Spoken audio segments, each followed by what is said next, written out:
Que nosso Senhor nos direcione, nos capacite a compreendermos a sua soberana palavra, que sejamos consistentes na nossa adoração, que sejamos disciplinados, que possamos compreender a vontade boa, perfeita e agradável de Deus manifesta através da sua palavra. Convido vocês a terem um momento de oração, a clamarem ao Senhor. Deus, nós te agradecemos, Pai, por termos a oportunidade de acordar mais um dia. Senhor, que possamos lhe adorar por aquilo que Tu és, que possamos compreender Seu plano redentivo em nossas vidas, que não sejamos voltados para nós mesmos, mas sim transformados em um corpo onde Tu és o cabeça e governa todos os seus membros. Senhor, nos perdoe pelos nossos pecados e nos direcione a uma vida que glorifique Teu santo nome. Que a Sua palavra continue a nos alimentar e seja alimento suficiente, Pai. Que possamos nos satisfazer com aquilo que o Senhor nos ofertasse. Em nome de Cristo Jesus que eu oro e agradeço. Amém. Amém. Bom dia. Vamos então para mais uma live. Nossa live de número 425, dia 24, a partir de Juízes, capítulo 19. A palavra do Senhor em Juízes, capítulo 19, diz assim: Naqueles dias, Israel não tinha rei. Havia um homem da tribo de Levi que morava num lugar afastado da região montanhosa de Efraim. Certo dia, ele trouxe para casa uma mulher de Belém, de Judá, para ser sua concubina. Mas ela se irou com ele e voltou para a casa de seu pai, em Belém. Cerca de 4 meses depois, seu marido foi a Belém para reconquistá-la e convencê-la a voltar com ele. Levou consigo um servo e 2 jumentos. Quando ele chegou, a mulher levou seu pai até seu pai, que o recebeu com alegria. O sogro insistiu que ficasse algum tempo, e ele permaneceu ali 3 dias comendo, bebendo e dormindo. No 4º dia, levantaram-se cedo, e ele estava pronto para partir. Mas o pai da mulher disse a seu sogro: Coma alguma coisa antes de sair. Os 2 se sentaram, comeram e beberam. Então o pai da mulher disse: Por favor, fique mais uma noite e alegre seu coração. O homem se levantou para partir, mas o sogro continuou a insistir para que ele ficasse. Por fim, ele cedeu e passou mais uma noite ali. Na manhã do 5º dia, ele se levantou cedo e estava pronto para partir. E outra vez o pai da mulher disse: Coma alguma coisa, deixe para sair à tarde. Assim fizeram mais uma refeição juntos. Mais tarde, quando o homem, a concubina e os servos se preparavam para partir, o sogro disse: Já está escurecendo. Passe a noite aqui e alegre seu coração. Amanhã você pode levantar cedo e partir. Dessa vez, porém, o homem estava decidido a partir. Rumou para Jebus, isso é, Jerusalém, levando consigo os jumentos com suas selas e a concubina. Chegaram perto de Jebus, quase no final do dia, e o servo disse ao homem: Vamos parar nessa cidade dos jebuseus e passar a noite aqui. Seu senhor respondeu: Não podemos ficar numa cidade estrangeira, que não pertence aos israelitas. Vamos perseguir até Gibeá. Venham, vamos tentar chegar a Gibeá ou Ramá, e passaremos a noite em uma dessas cidades. Então prosseguiram. O sol estava se pondo quando chegaram a Gibeá, numa cidade do território de Benjamim, e pararam ali para passar a noite. Sentaram-se na praça da cidade, mas ninguém se ofereceu para hospedá-la. Ao anoitecer, um homem idoso voltava para a casa do trabalho no campo. Era da região montanhosa de Efraim, mas morava em Gibeá, onde os habitantes eram da tribo de Benjamim. Quando viu os viajantes sentados na praça da cidade, perguntou de onde vinham e para onde iam. O homem respondeu: estamos viajando de Belém de Judá para um lugar afastado da região montanhosa de Efraim, onde eu moro. Fui a Belém e agora estou voltando para casa. Ninguém quis nos hospedar. Embora tenhamos tudo o que precisamos, temos palha e forragem para jumentos, e bastante pão e vinho para nós. Vocês são bem-vindos em minha casa, disse o homem idoso. Eu lhes darei o que precisam. Não passem a noite na praça, de jeito nenhum. Ele os levou para casa e alimentou os jumentos. Depois que lavaram os pés, comeram e beberam juntos. Enquanto eles se alegravam, um grupo de homens perversos da cidade cercou a casa. Começaram a bater na porta e gritar para o velho, o dono da casa: traga para fora o homem que está hospedado com você, para que tenhamos relações com ele. O dono da casa saiu e falou: não, meus irmãos, não façam tamanha maldade. O homem é hóspede em minha casa, e uma coisa dessa seria uma vergonha. Tomem minha filha, virgem, e a concubina do homem. Eu os trarei para fora, e vocês poderão violentá-la e fazer o que desejarem, mas não façam uma coisa vergonhosa dessas com meu hóspede. Eles, porém, não deram ouvidos. Então o levita pegou sua concubina e a empurrou para fora. Os homens da cidade abusaram dela e a estupraram a noite toda. Por fim, quando o sol começou a nascer, eles a largaram. Ao amanhecer, a mulher voltou para a casa onde o marido estava hospedado. Caiu junto à porta da casa e ali ficou até o dia clarear. Quando o marido se levantou e abriu a porta para sair e seguir a viagem, lá estava a concubina, caída à porta, com as mãos na soleira. Ele disse: levante-se, vamos embora. Mas não houve resposta. Então ele pôs o corpo da mulher sobre o jumento e a levou para casa. Quando chegou em casa, pegou uma faca, desmembrou o corpo da concubina em 12 partes e enviou uma parte para cada tribo em todo o território de Israel. Todos que viram isso disseram: desde que os israelitas saíram do Egito, nunca se cometeu um crime tão terrível. Pense bem, o que vamos fazer? Quem vai se pronunciar? Capítulo 20. Então todos os israelitas se reuniram como um só homem, desde Dan, ao norte, até Berseba, ao sul, incluindo os que moravam na terra de Gileade. A comunidade toda se reuniu na presença do Senhor em Mispá. Os líderes de todo o povo e todas as tribos de Israel, 400.000 guerreiros armados com espadas, tomaram seus lugares na reunião sagrada do povo de Deus. Logo chegou à terra de Benjamim a notícia de que as outras tribos haviam subido a Mispá. E os israelitas se perguntaram como esse crime horrível pôde acontecer. O levita, marido da mulher assassinada, disse: minha concubina e eu chegamos para passar a noite em Gibeá, cidade da tribo de Benjamim. Naquela noite, alguns dos líderes da cidade cercaram a casa com a intenção de me matar e violentaram minha concubina até ela morrer. Então desmembrei o corpo dela em 12 partes e as enviei por todo o território da herança de Israel, pois esses homens cometeram um crime terrível e vergonhoso. Portanto, todos vocês israelitas, decidam agora o que se deve fazer a esse respeito. Todos se levantaram ao mesmo tempo e declararam: nenhum de nós voltará para casa, nem um só homem, mas é isso que faremos a Gibeá. Realizaremos um sorteio para resolver quem atacará. A 10ª parte dos homens de cada tribo ficará responsável por providenciar a alimentação dos guerreiros, e o restante se vingará de Gibeá, de Benjamim, por esse ato vergonhoso cometido em Israel. Todos os israelitas estavam plenamente de acordo e se uniram para atacar a cidade. As tribos de Israel enviaram mensageiros à tribo de Benjamim para lhes dizer: que crime terrível foi cometido em seu meio.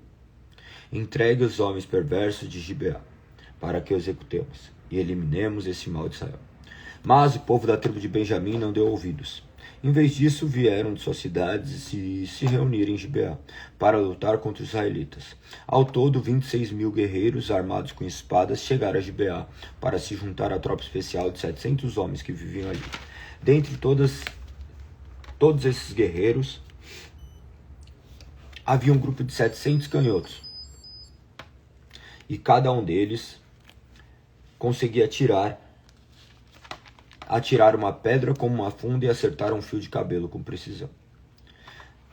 Sem os guerreiros de Benjamim, Israel tinha 400.000 soldados hábeis no uso da espada. Antes da batalha, os israelitas foram a Betel e perguntaram a Deus: qual das tribos deve ir primeiro e atacar o povo de Benjamim? O Senhor respondeu: Judá irá primeiro. Na manhã seguinte, os israelitas partiram bem cedo e acamparam perto de Gibeá. Então avançaram em direção a Gibeá para atacar os homens de Benjamim. Os guerreiros de Benjamim, que estavam defendendo a cidade, saíram e mataram 22.000 israelitas no campo de batalha naquele dia. Mas os israelitas animaram uns aos outros e, mais uma vez, assumiram suas posições no mesmo lugar do dia anterior. Eles tinham subido a Betel e chorado na presença do Senhor até tarde. Haviam perguntado ao Senhor: devemos lutar novamente contra os nossos parentes de Benjamim? E o Senhor tinha dito: saiam e lutem contra eles. Saíram no dia seguinte para lutar novamente contra os homens de Benjamim. Mas os homens de Benjamim, que haviam partido de Gibeá, mataram mais de 18.000 israelitas, todos hábeis no uso da espada. Então todos os israelitas subiram a Betel. Choraram na presença do Senhor e jejuaram até tarde. Também apresentaram ao Senhor holocaustos e ofertas. Os israelitas subiram para buscar a direção do Senhor. Naqueles dias, a arca da aliança de Deus estava em Betel e Finéias, filho de Eleazar e neto de Arão, era sacerdote. Eles perguntaram ao Senhor: devemos lutar novamente contra os nossos parentes de Benjamim ou devemos parar? O Senhor disse: vão, amanhã eu os entregarei em suas mãos. Então os israelitas armaram emboscados ao redor de Gibeá, avançaram contra os guerreiros de Benjamim. No terceiro dia tomaram suas posições nos mesmos lugares de antes. Quando os homens de Benjamim saíram para atacar, foram atraídos para longe da cidade. Como antes, começaram a matar os israelitas. Cerca de 30 israelitas morreram nos campos abertos ao longo da estrada que vai para Betel e da estrada que leva de volta a Gibeá. Os guerreiros de Benjamim gritaram: derrotamos vocês como antes. Mas os israelitas já haviam planejado fugir para que os homens de Benjamim os perseguissem pelas estradas e fossem atraídos para longe da cidade. Quando os guerreiros israelitas chegaram a Baal-Tamar, voltaram-se e assumiram suas posições. Enquanto isso, os israelitas que estavam escondidos na emboscada a oeste de Gibeá entraram em combate. 10.000 soldados da tropa especial de Israel avançaram contra Gibeá. A luta foi tão intensa que Benjamim não percebeu a calamidade que estava por vir. O Senhor ajudou Israel a derrotar Benjamim naquele dia. Os israelitas mataram 25.100 guerreiros de Benjamim, todos hábeis no uso da espada. Então os homens de Benjamim viram que estavam derrotados. Os israelitas bateram em retirada diante dos guerreiros de Benjamim, a fim de dar aos homens que estavam escondidos na emboscada mais espaço para atacar Gibeá. Aqueles que estavam escondidos avançaram de todos os lados e mataram todos os habitantes. Tinham combinado de mandar como sinal dentro da cidade uma grande nuvem de fumaça. Quando os israelitas viram a fumaça, voltaram a atacar os guerreiros de Benjamim. Àquela altura, os guerreiros de Benjamim haviam matado cerca de 30 israelitas e gritaram: derrotamos vocês como antes. Mas quando os guerreiros de Benjamim olharam para trás e viram que em todas as partes da cidade a fumaça subia ao céu, os guerreiros de Israel se voltaram e atacaram. Os homens de Benjamim ficaram apavorados, pois perceberam a calamidade que estavam prestes a vir sobre eles. Deram meia volta e fugiram diante dos israelitas em direção ao deserto, mas não conseguiram escapar da batalha, pois os soldados que saíram das cidades vizinhas também os atacaram. Os israelitas cercaram os homens de Benjamim e perseguiram até os alcançarem no local de descanso a leste de Gibeá. Naquele dia, 18.000 dos guerreiros mais corajosos de Benjamim morreram na batalha. Os sobreviventes fugiram para o deserto, em direção à rocha de Rimon. Mas os israelitas mataram 5.000 deles ao longo da estrada. Eles continuaram a perseguição e mataram mais 2.000 homens perto de Gidom. Naquele dia, portanto, a tribo de Benjamim perdeu 25.000 guerreiros valentes e hábeis no uso da espada. E restaram apenas 600 homens que fugiram para a rocha de Rimon, onde viveram durante 4 meses. Os israelitas voltaram e mataram todo ser vivo que restou nas cidades, pessoas, animais e tudo o que encontraram. Também queimaram todas as cidades por onde passaram. Capítulo 21. Os israelitas haviam jurado em Mispá: jamais entregaremos nossas filhas em casamento a homens da tribo de Benjamim.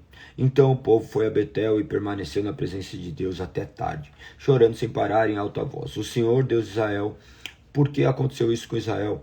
Diziam, agora está faltando uma de nossas tribos.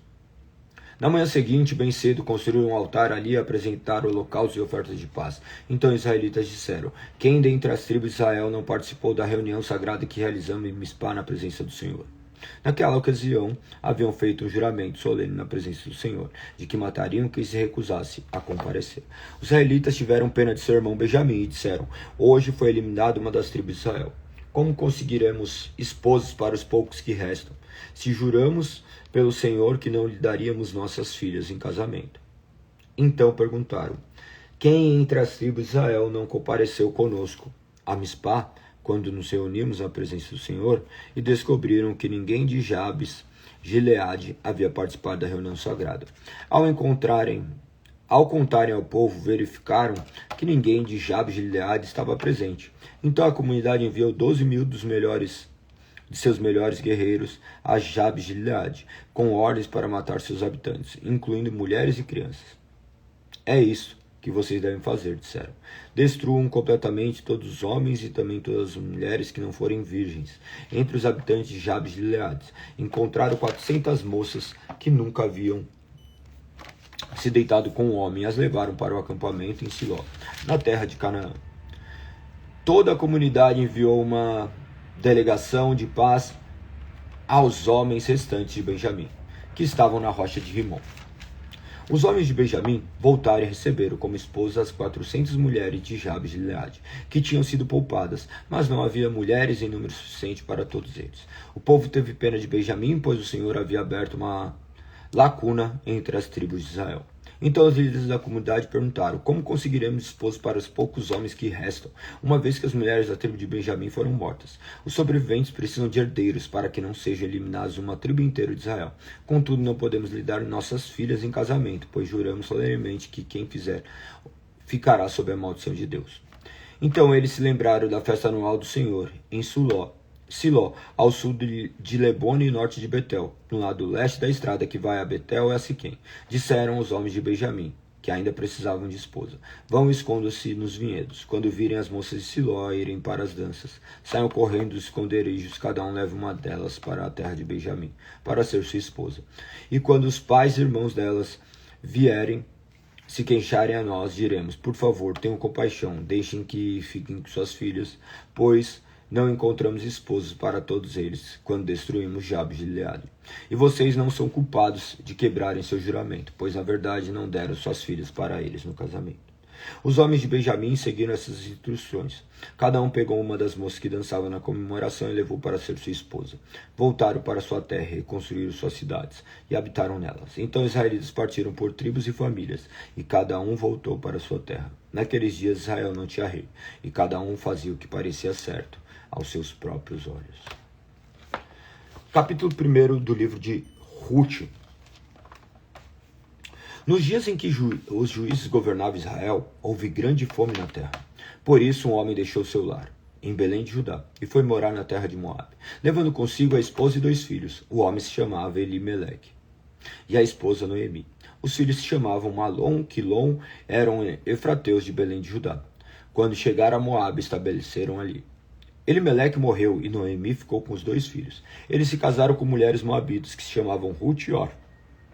Cerca de 10 anos depois, Malom e Quilom também morreram. Noemi ficou sozinha, sem os 2 filhos e sem o marido.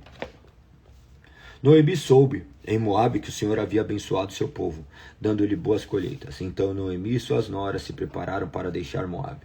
Ela partiu com suas noras no lugar onde havia morado e seguiram para a terra de Judá. A certa altura, porém, Noemi disse às noras, voltem para a casa de suas mães, que o Senhor as recompense pelo amor que demonstraram por seus maridos e por mim, que o Senhor os abençoe com a segurança de um novo casamento. Então lhes deu um beijo de despedida e as 3 começaram a chorar em alta voz. Não disseram elas, queremos ir com você para o seu povo. Não, disseram elas, queremos ir com você para seu povo. Noemi, porém, respondeu, voltem, minhas filhas, por que vocês viriam comigo? Acaso eu ainda poderia dar luz a outros filhos que cresceriam e se tornariam seus maridos? Não, minhas filhas, voltem, pois sou velha demais para me casar outra vez. E, mesmo que fosse possível me casar esta noite e ter filhos, o que aconteceria então? Vocês esperariam que eles crescessem, deixando assim de se casarem com outro homem? Claro que não, minhas filhas. Essa situação é muito mais amarga para mim do que para vocês, pois o próprio Senhor está contra mim. Então choraram juntas mais uma vez. Orfa se despediu de sua sogra com um beijo, mas Ruth se apegou firmemente a Noemi.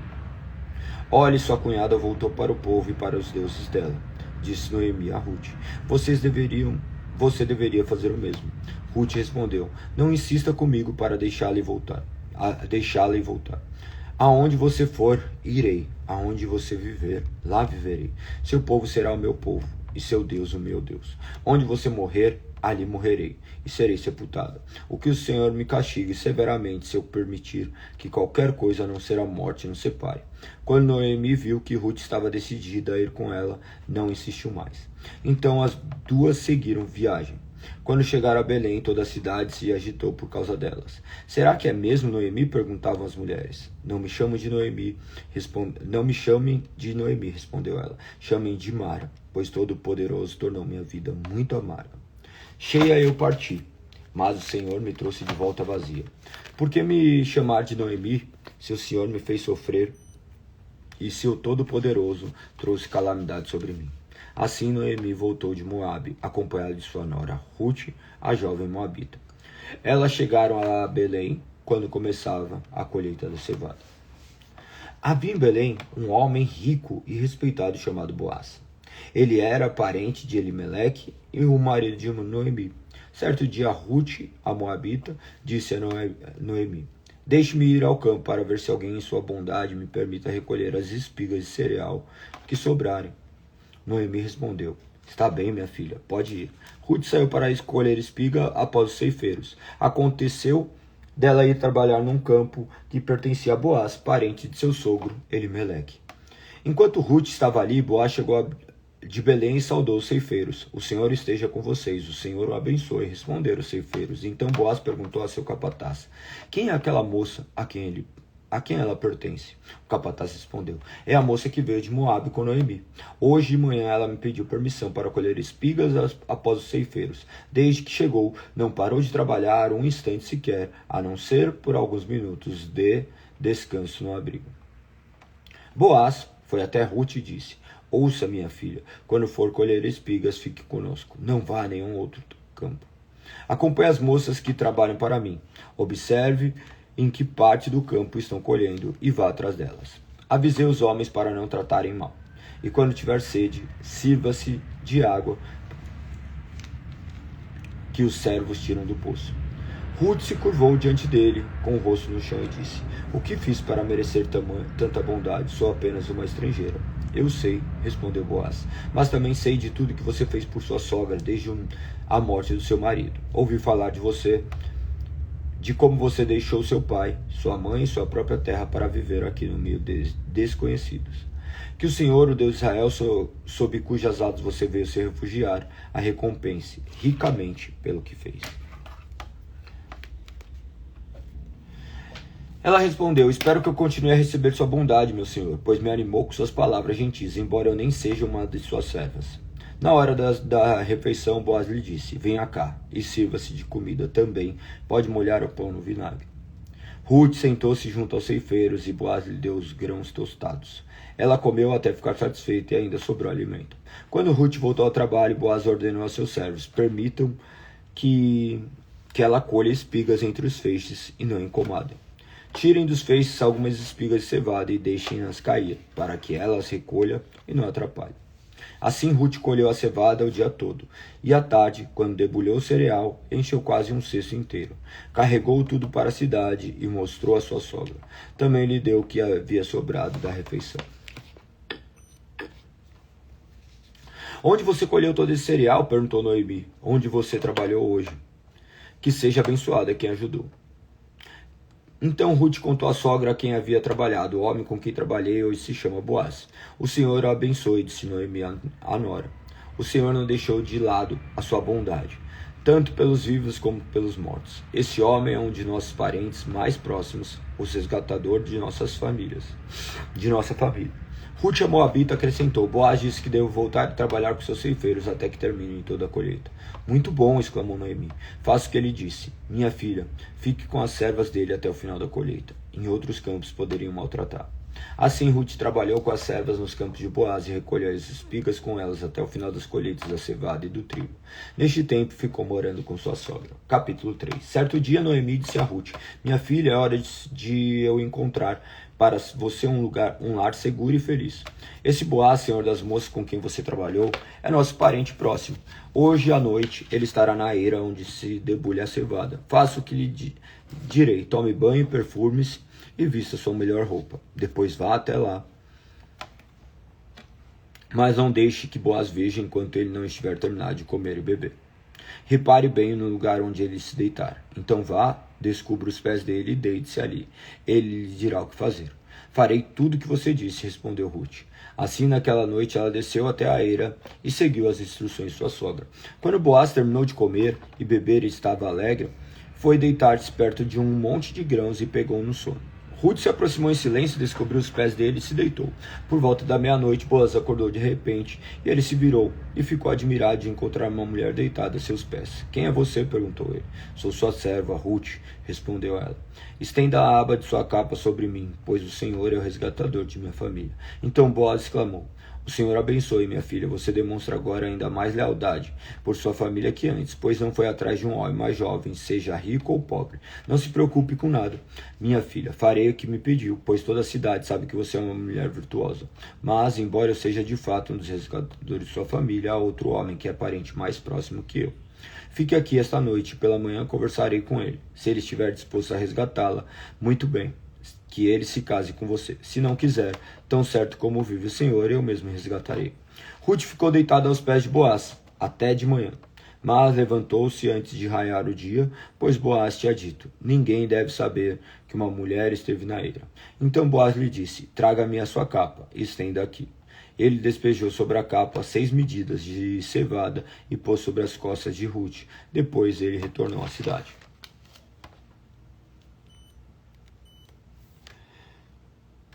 Quando Ruth voltou à sua sogra, ela lhe perguntou: Como foi, minha filha? Ruth contou a Noemi tudo que Boaz havia feito. E acrescentou: Ele me deu essas 6 medidas de cevada e disse: Não volte para suas sogras de mãos vazias. Então Noemi disse: Tenha paciência, minha filha, até sabermos o que vai acontecer. Boaz não descansará enquanto não resolver essa questão ainda hoje. Capítulo 4. Boaz foi à porta da cidade e sentou-se ali. Neste momento ia passando o parente resgatador que ele havia mencionado. Boaz o chamou. Venha cá e sente-se, amigo. Quero conversar com você. O homem foi e se sentou. Então Boaz chamou 10 autoridades da cidade e pediu que se sentasse com eles. Em seguida disse ao resgatador da família: Você conhece Noemi que voltou de Moabe? Ela está vendendo a propriedade de nosso parente Elimeleque. Pensei que que devia falar com você a esse respeito, para que você a resgate.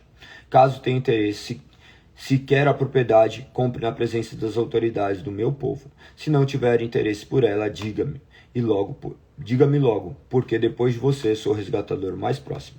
O homem respondeu: Está certo, eu resgatarei a propriedade. Então Boaz lhe disse: É claro que, ao comprar a propriedade de Noemi, você também deve se casar com Ruth, a viúva moabita. Deste modo ela poderá ter filhos que levem o nome de seu marido e mantenham a herança na família dele.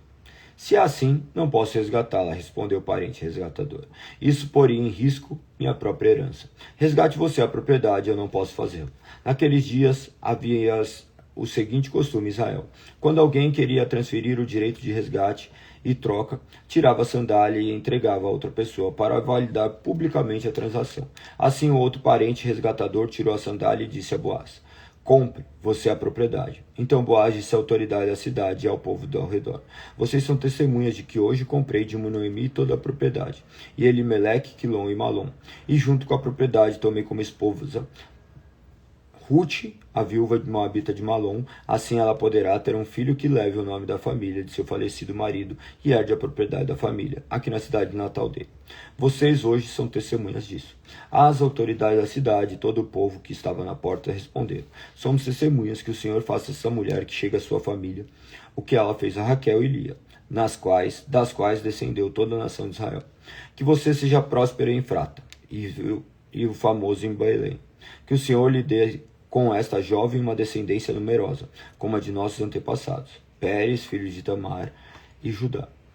Boaz levou Ruth para a casa dele, e ela se tornou sua esposa. Quando Boaz teve relações com ela, o Senhor permitiu que ela engravidasse, e ela deu à luz a um filho. Então as mulheres da cidade disseram a Noemi: Louvado seja o Senhor, que hoje proveu um resgatador para sua família. Que este menino seja famoso em Israel, que ele restaure seu vigor e cuide de você em sua velhice, pois ele é filho de sua nora, que a ama e que tem sido melhor para você do que 7 filhos. Noemi pegou o bebê, aninhou-o junto ao peito e passou a cuidar dele como se fosse seu filho. As mulheres da vizinhança disseram: Noemi tem um filho outra vez. E lhe deram o nome de Obed. Ele é o pai de Jessé, pai de Davi. E esta é a geração de Pérez. Pérez gerou Esrom. Esrom gerou Rão. Rão gerou Aminadab. Aminadab gerou Nasson. Nasson gerou Salmão. Salmão gerou Boaz. Boaz gerou Obed. Obed gerou Jessé. Jessé gerou Davi.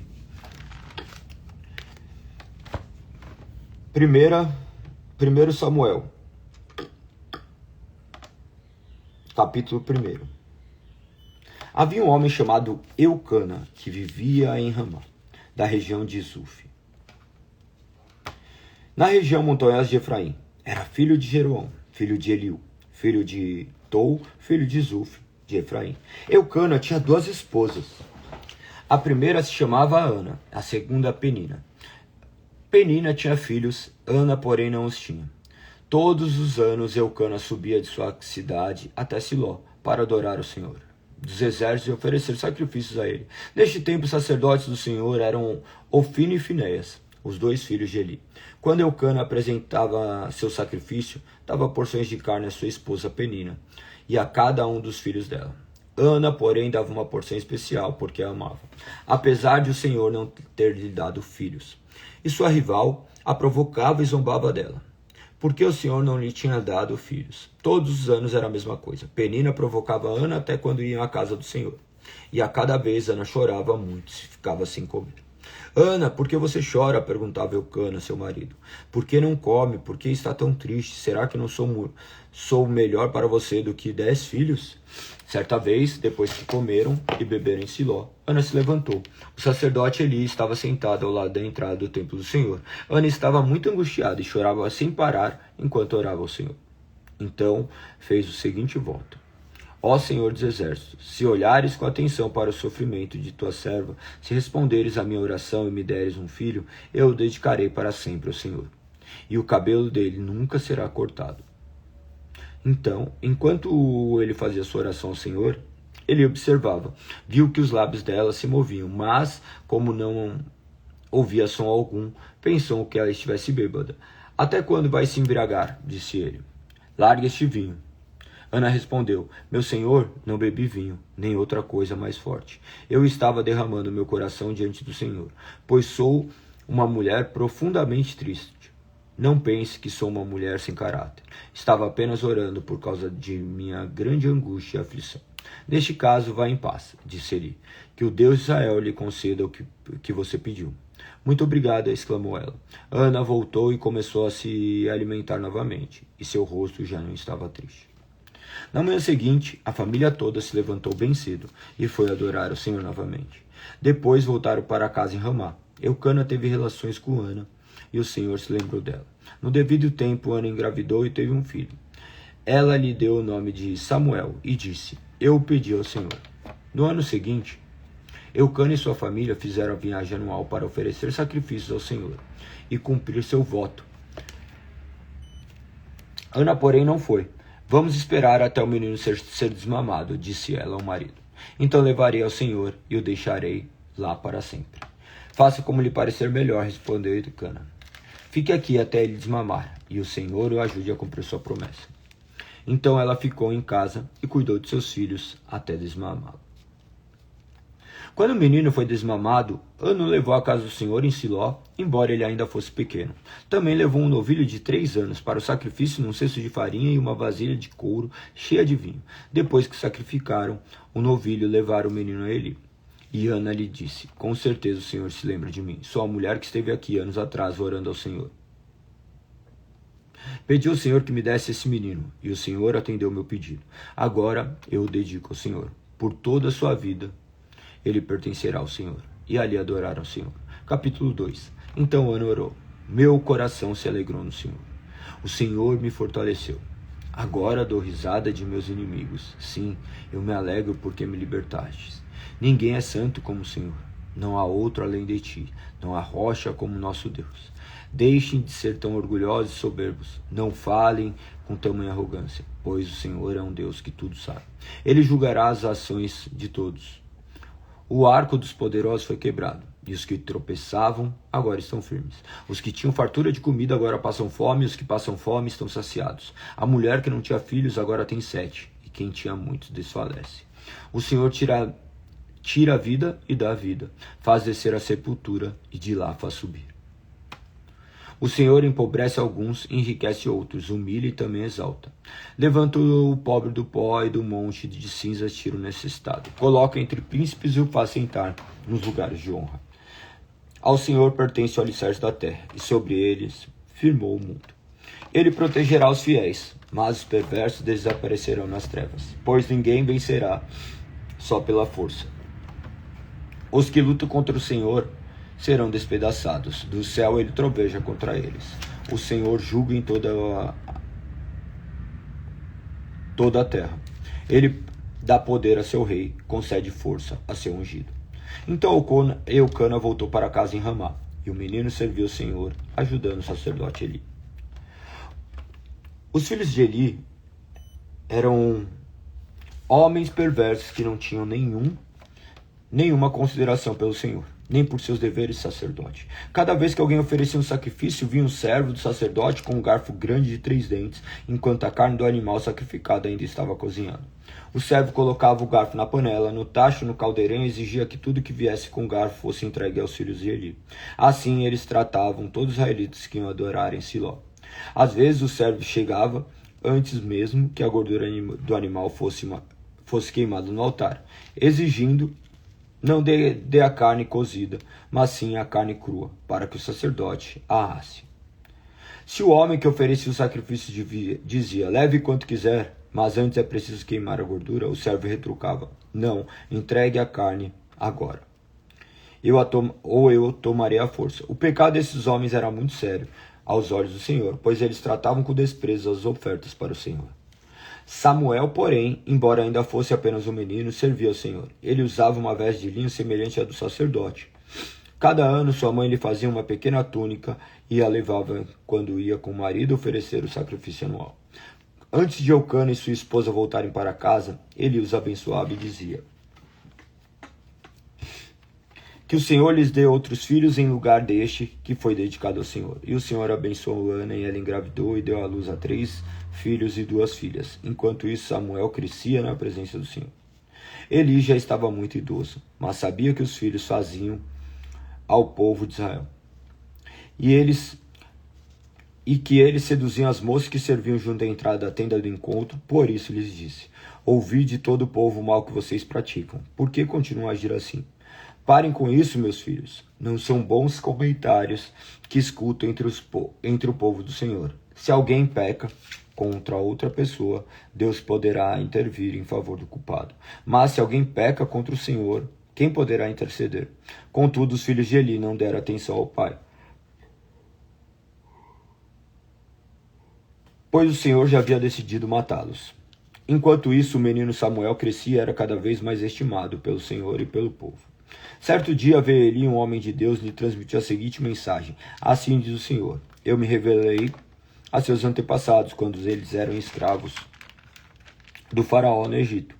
Escolhi seus antepassados entre todas as tribos de Israel para serem meus sacerdotes, oferecerem sacrifícios sobre o meu altar, queimarem incenso e usarem o colete sacerdotal em minha presença. Além disso, designei as ofertas queimadas dos israelitas a vocês, sacerdotes. Então, por que você despreza meus sacrifícios e ofertas? Por que honra seus filhos mais que a mim? Pois você e eles engordaram com as melhores partes das ofertas de meu povo Israel. Portanto, assim declara o Senhor: Deus de Israel, prometi que membros de sua família da tribo de Levi sempre seriam meus sacerdotes. Agora, porém, declara o Senhor, isso não acontecerá. Honrarei aqueles que me honraram e desprezarei aqueles que me desprezam. Está chegando o tempo em que acabarei com a força de sua família, e nenhum de seus descendentes chegará à velhice. Você verá a aflição de minha casa. Quando eu trouxer todo o bem sobre Israel, ninguém em sua família chegará à velhice para testemunhar. Sobreviverão os poucos que eu não eliminar de serviço em meu altar. Mas seus olhos ficarão cegos, e seu coração se partirá, e seus filhos morrerão pela espada. E para provar que minhas palavras se cumprirão, farei que seus 2 filhos, Ofni e Finéias, morram no mesmo dia. Então levantarei um sacerdote fiel que me servirá, e fará tudo o que desejo. Estabelecerei a família dele, e eles serão sacerdotes diante do meu ungido para sempre. Então todos que restarem de sua família se curvarão diante dele, mendigando dinheiro e alimento, pedindo, por favor, consiga para nós trabalho entre os sacerdotes para termos o que comer. Capítulo 3. Enquanto isso, o menino Samuel serviu o Senhor ajudando Eli. Naqueles dias, as mensagens do Senhor eram muito raras, e visões não eram comuns. Certa noite, Eli, que estava quase cego, tinha ido se deitar. A lâmpada de Deus ainda não havia se apagado. Samuel dormia na casa do Senhor, onde estava a arca de Deus. De repente o Senhor chamou: Samuel? O menino respondeu: estou aqui. Ele se levantou e correu até onde estava Eli. Estou aqui, o Senhor me chamou. Não o chamei, respondeu Eli. Volte para a cama. E Samuel voltou a se deitar. Então o Senhor o chamou novamente. Samuel, mais uma vez Samuel se levantou e foi até Eli. Estou aqui, o Senhor me chamou. Mas Eli respondeu: meu filho, não o chamei. Volte para a cama. Samuel ainda não conhecia o Senhor, porque nunca havia recebido uma mensagem dele. O Senhor o chamou pela terceira vez e Samuel se levantou e foi até Eli. Estou aqui, o Senhor me chamou? Então Eli entendeu que era o Senhor que chamava o menino, por isso disse a Samuel: vai e deite-se novamente. Se alguém chamar, diga: fala, Senhor, pois teu servo está ouvindo. E Samuel voltou para a cama. Então o Senhor veio e chamou como antes. Samuel, Samuel, respondeu: fala, pois teu servo está ouvindo. Então o Senhor disse a Samuel: estou prestes a realizar algo em Israel que fará tinir os ouvidos daqueles que ouvirem a respeito. Cumprirei do começo ao fim todas as ameaças que fiz contra ele e sua família. Eu adverti de que castigaria sua família para sempre, pois seus filhos blasfemaram contra Deus, e ele não os repreendeu por seus pecados. Por isso jurei que os pecados de Eli e de seus filhos jamais serão perdoados por meio de sacrifícios nem ofertas. Samuel ficou deitado até de manhã. Então se levantou e abriu as portas da casa do Senhor. Estava com medo de contar para Eli a visão que tivera. Mas Eli o chamou: Samuel, meu filho. Estou aqui, respondeu Samuel. O que o Senhor lhes disse? Perguntou Eli. Conte-me tudo. E que o Senhor o castigue severamente se você esconder de mim alguma coisa do que ele disse. Então Samuel contou tudo a Eli e não escondeu nada. Ele respondeu: é a vontade do Senhor, que ele faça o que lhe parecer melhor. À medida que Samuel crescia, o Senhor estava com ele e todas as suas palavras se cumpriam. E todo Israel, desde Dan ao norte de Berseba, ao sul, sabia que Samuel havia sido confirmado como profeta do Senhor. O Senhor continuou a aparecer em Siló e transmitir as mensagens de Samuel ali. E as palavras de Samuel chegaram a todo o povo de Israel. Somente até aqui. Que o nome do Senhor seja exaltado.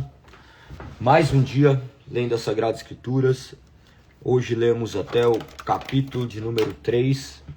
Lemos de Juízes 19 até Samuel capítulo 3.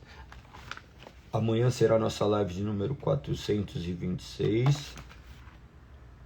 Ou melhor, 426. Dia 25/1 de 26. Nossa live anual do dia 25. Leremos a partir do 4 até sabe lá Deus qual capítulo terminaremos. Então, deixa eu terminar de anotar aqui até 1 Samuel 3. Imagina, lemos o livro de Ruth inteiro.